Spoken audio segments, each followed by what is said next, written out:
Hello everyone, welcome back.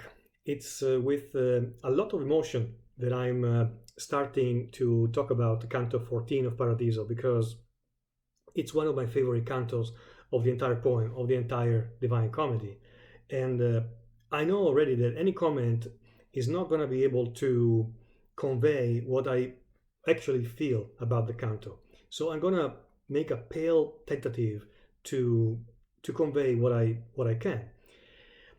What I feel about this canto is that Dante the poet was fully inspired. He was fully inside the page when he was writing this incredible canto. I'm trying to explain how hard it's going to be for me to let you understand how much I love, how in love, real love I am with this particular canto.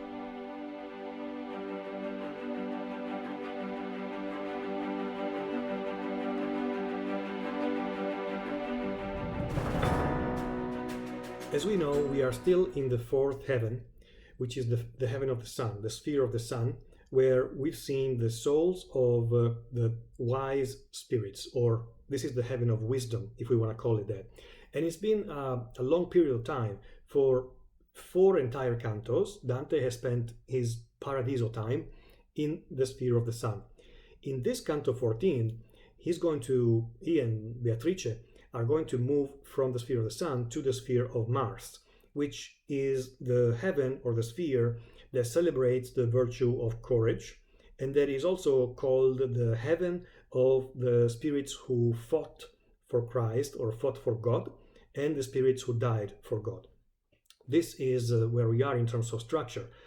The heaven of Mars also will be fairly long in terms of how long Dante stays in it in the poem, almost for the duration of 4 cantos as well, a little less than the time that he spends in the heaven of the sun.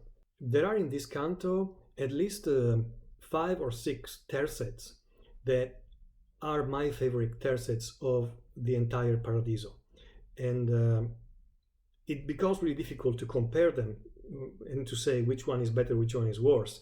But again, it's the level of beauty that assaults us as readers from the very beginning. Dal centro al cerchio, e sì dal cerchio al centro, muovesi l'acqua in un ritondo vaso, secondo che è percorso fuori o dentro. Nella mia mente fe subito caso questo ch'io dico, sì come si tacque la gloriosa vita di Tommaso. Tommaso is my name, that's me, one of my favorite cantos. It's very, very strong as a beginning because Dante, first of all, touches on the central theme of the entire canto immediately. And this central theme is the relationship between human and divine. Physically, he's giving us this beautiful image of a vase and comparing with an empirical example the voice of St. Thomas that was speaking to him from the circumference of the circle that is around him and Beatrice, and the voice of Beatrice that is speaking to him from the center where he is. So really, he's really speaking about at least 2 or 3 things at the same time with this image. He is speaking about what is happening, is speaking about the relationship with Beatrice and Tommaso and how homogeneous and how perfect their speech is, because they're both blessed souls. So everything that comes out of their mouth and what they say is perfect. And finally, and most importantly, this image is telling us and is talking to us about the relationship between the circle and its center. The circle could be the heavens and the center is earth. The circle could be the divine and the center is the human being. This relationship is at the heart of Christianity. This relationship is at the heart of Dante's faith, Dante's existence, and at the heart of the Divine Comedy. Without any apparent interruption, Beatrice starts speaking right after St. Thomas has stopped his own speech, and she says, A costui fa mestieri e non vi dice, né con la voce né pensando ancora. Pensando means thinking. So he's not thinking yet about this question that Beatrice is expressing. She's been expressing questions that Dante was thinking but not saying so far. Now it's even before his own thinking. Talk about leading the witness. And Dante, of course, I imagine him nodding to this. D'un altro vero andare alla radice. Radice is root, e altro vero is another truth. Vero means true. Diteli, number one, se la luce d'onde si infiora vostra sostanza, rimarrà con voi eternalmente, eternally. And second question, e se rimane, dite come, poi che sarete visibili rifatti, esser porrà ch'al veder non vi noi. These two crucial questions are what will be thought by Dante in a moment. In other words, will this splendid light that you souls are shining with always be with you, always meaning even after the second coming of Christ and the final judgment? And second question, at that point, after the resurrection of the dead, will your eyes be able to sustain the luminosity, the intensity of all this light?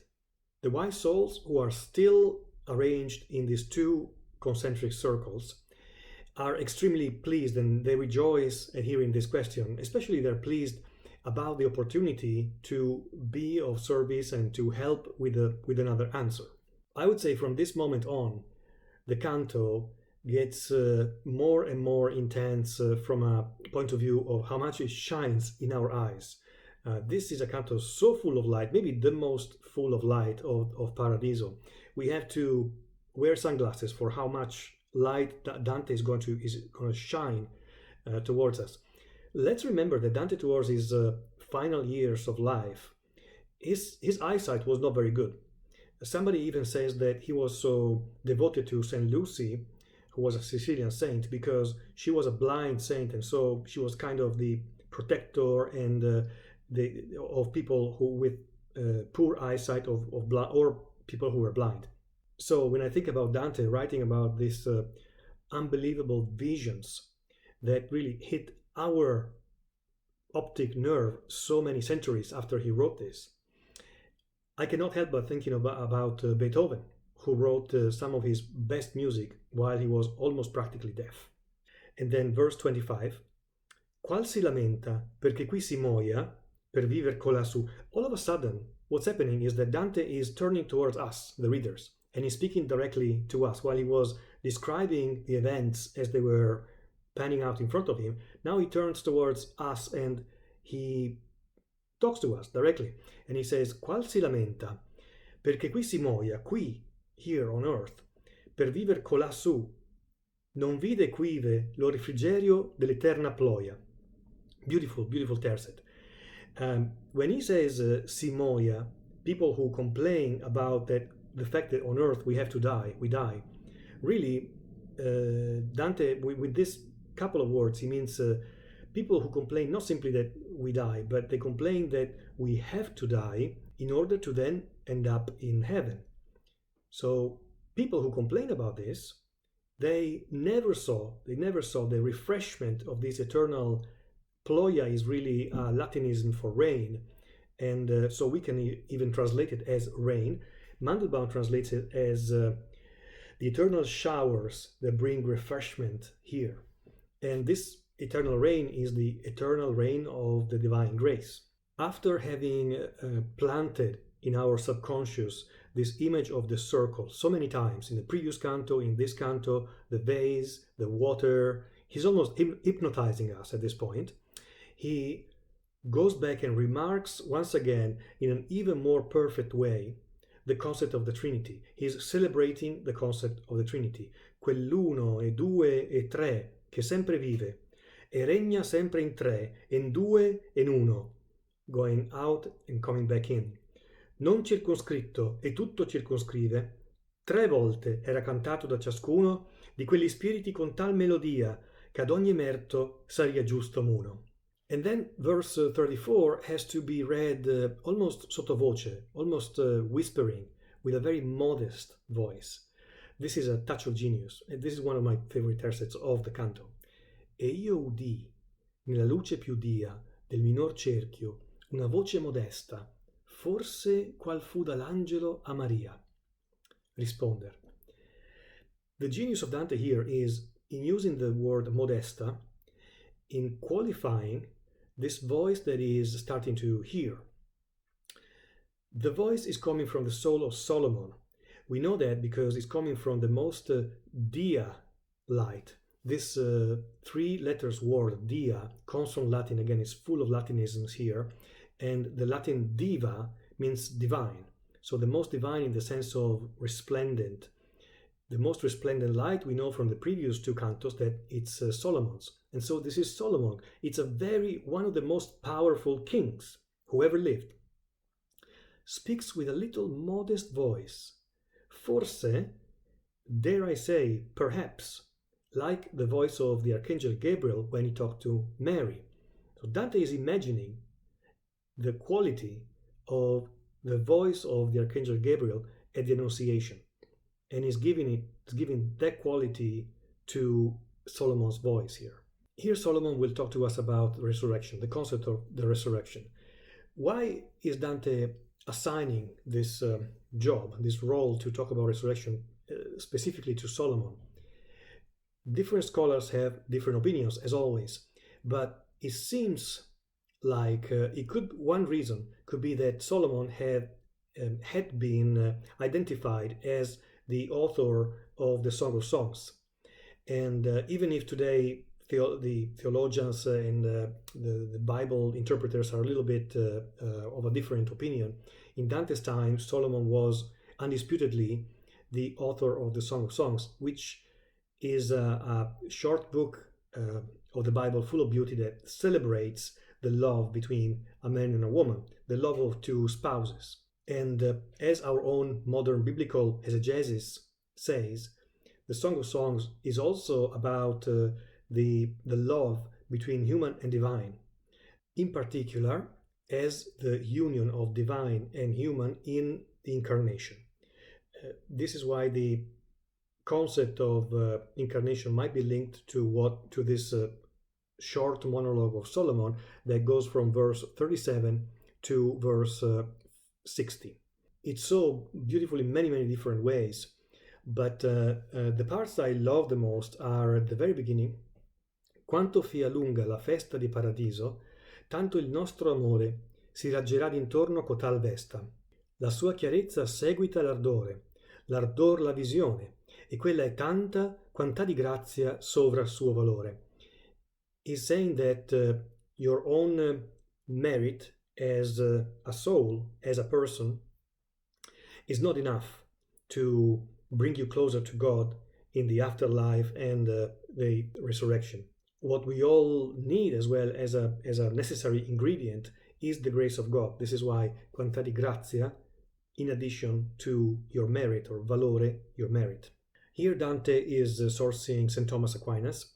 St. Thomas in the Summa said more or less what Solomon is saying in the next two tercets here, which is our soul combined with our body, the glorious body, which is the body of the resurrected, is more similar to God than when the soul is separated from the body. So when a person is integrated, body and soul, is more perfect, according to St. Thomas Aquinas, is more perfect and therefore more similar to God, and it pleases God more. This is why Dante says, più grata fia per essere tutta quanta.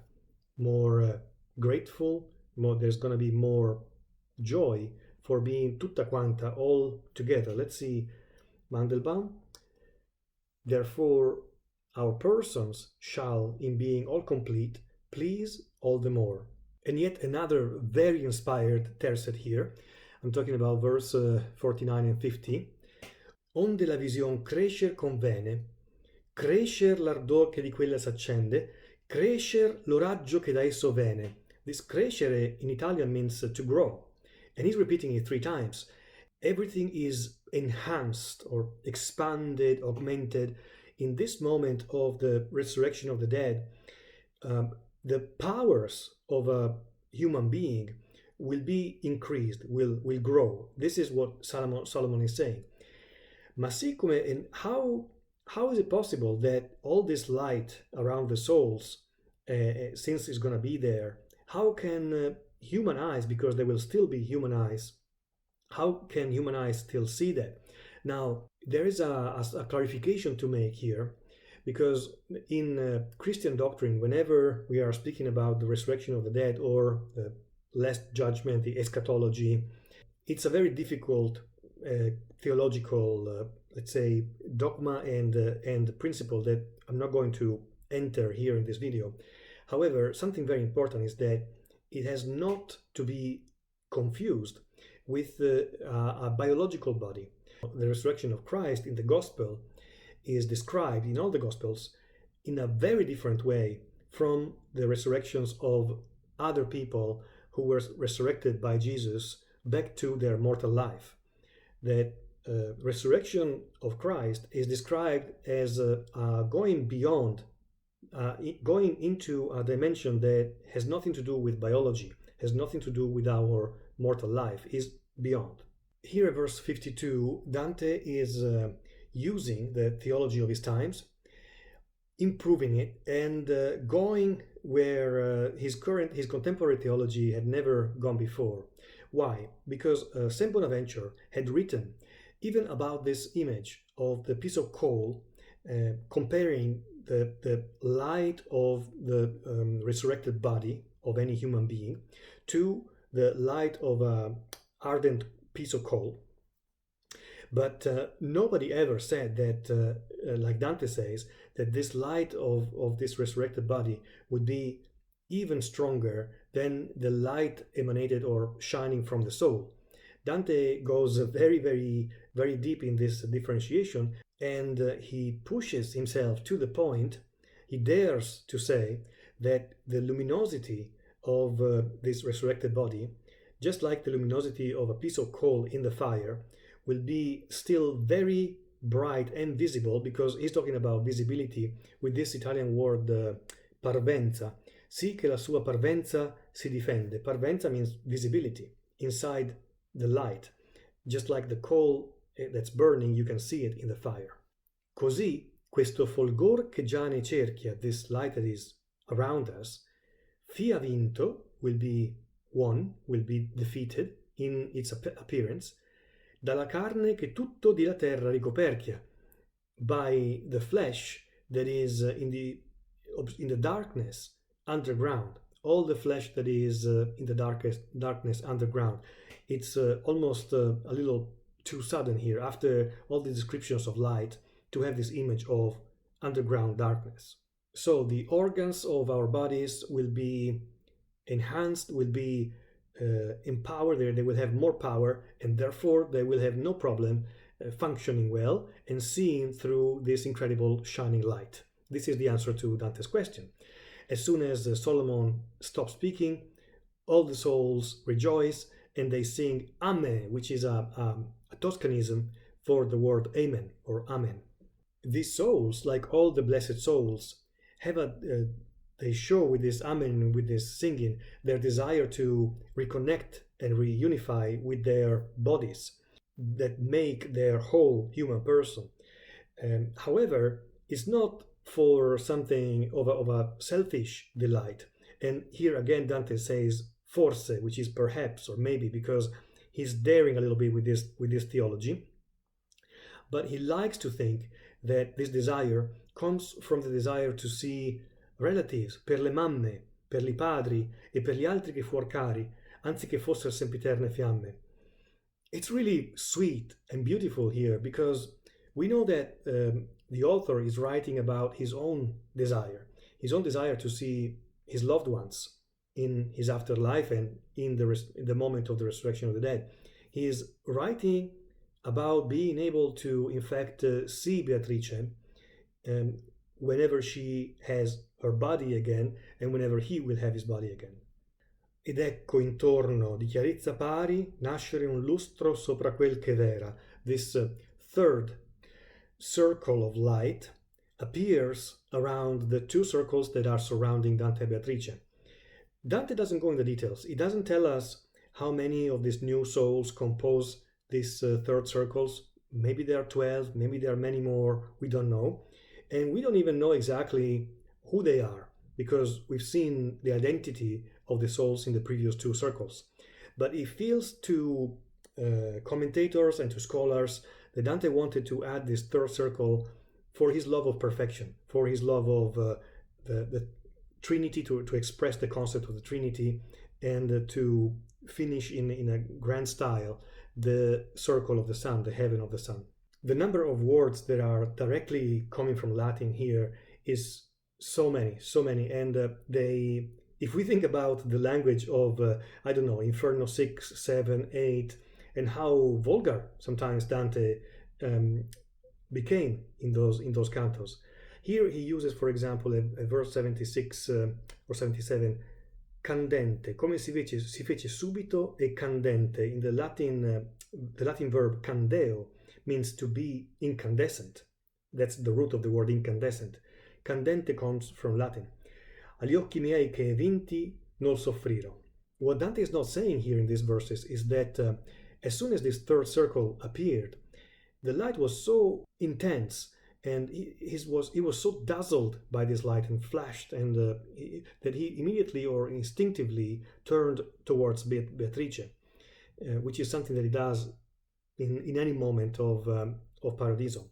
And in this moment, he realizes that Beatrice is already more luminous. Her shining intensity is higher than before.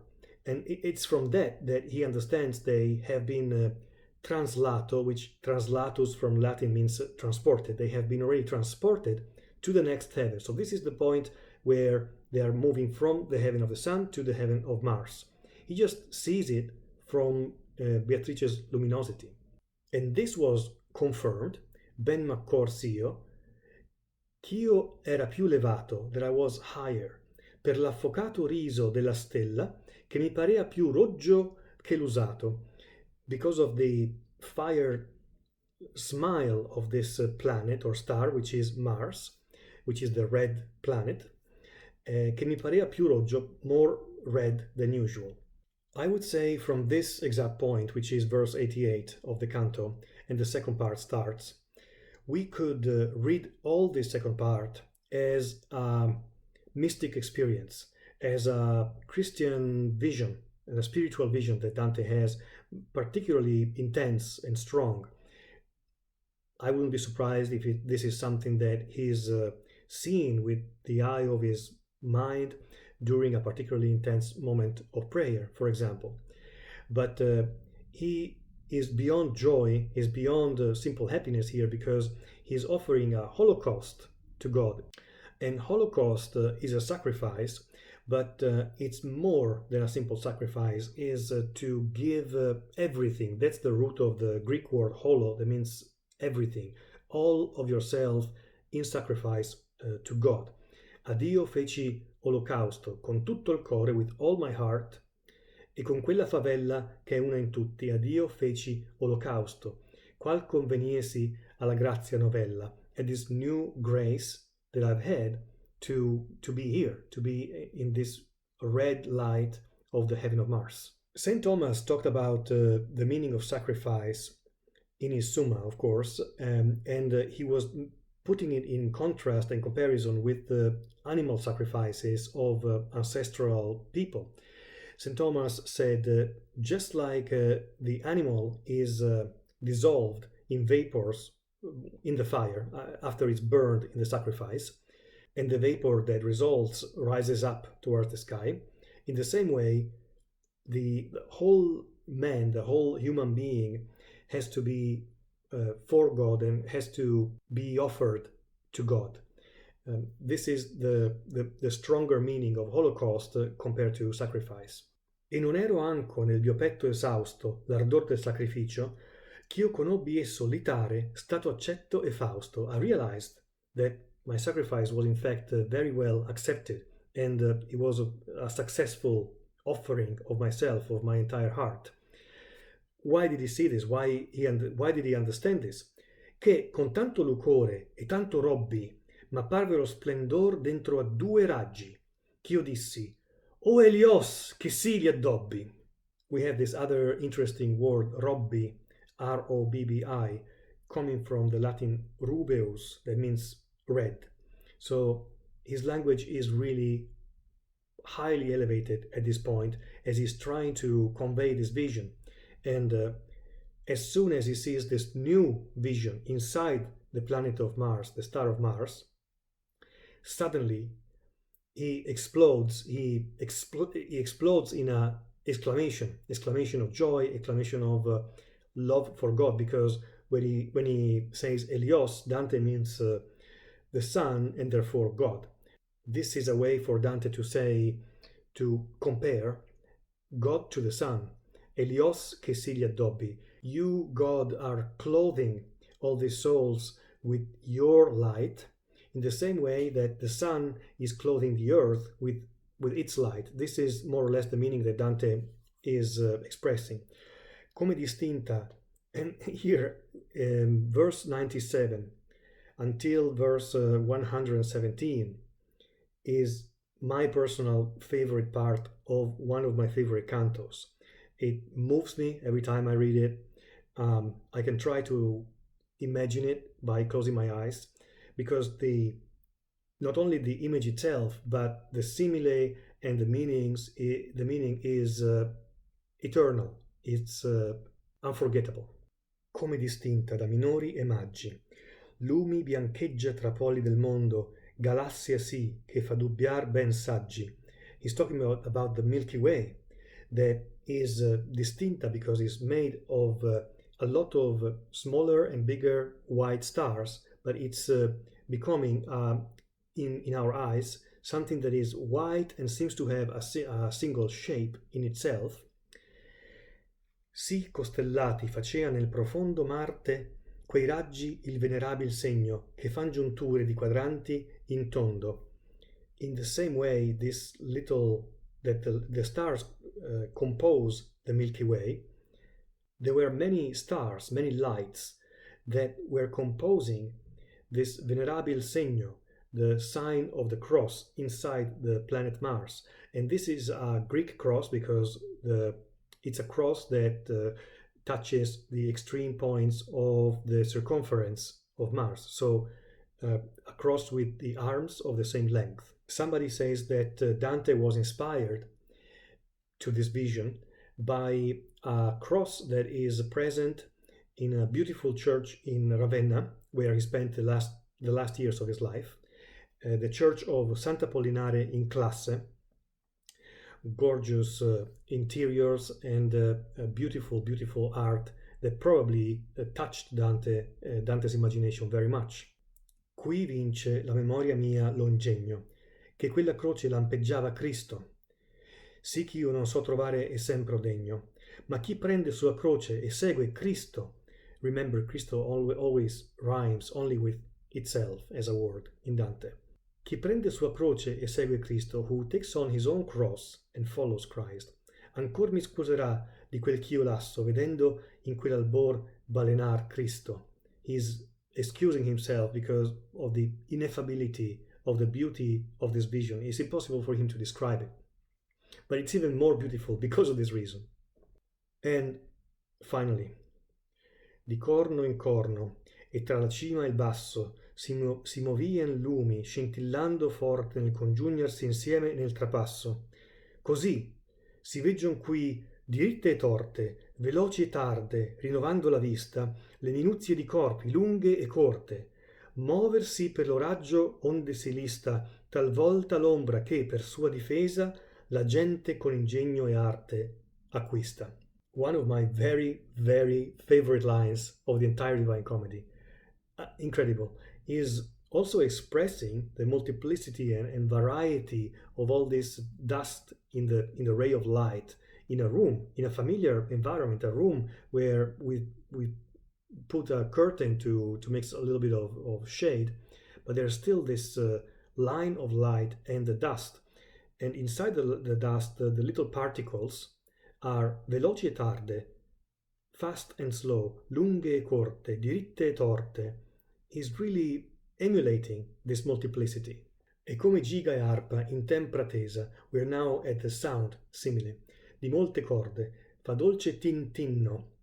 You remember tin tin from a couple of cantos before, a tal da cui la nota non è intesa, the, let's say in modern instruments, a guitar is playing many different notes, and you cannot really discern the individual single note, but you can discern what the harmony, what the ensemble, the whole music, the whole sound is. In the same way, da lumi che lì m'apparinno s'accogliea per la croce una melode che mi rapiva, senza intender l'inno. I could make out a melody, but I couldn't really discern what were the individual parts of this melody.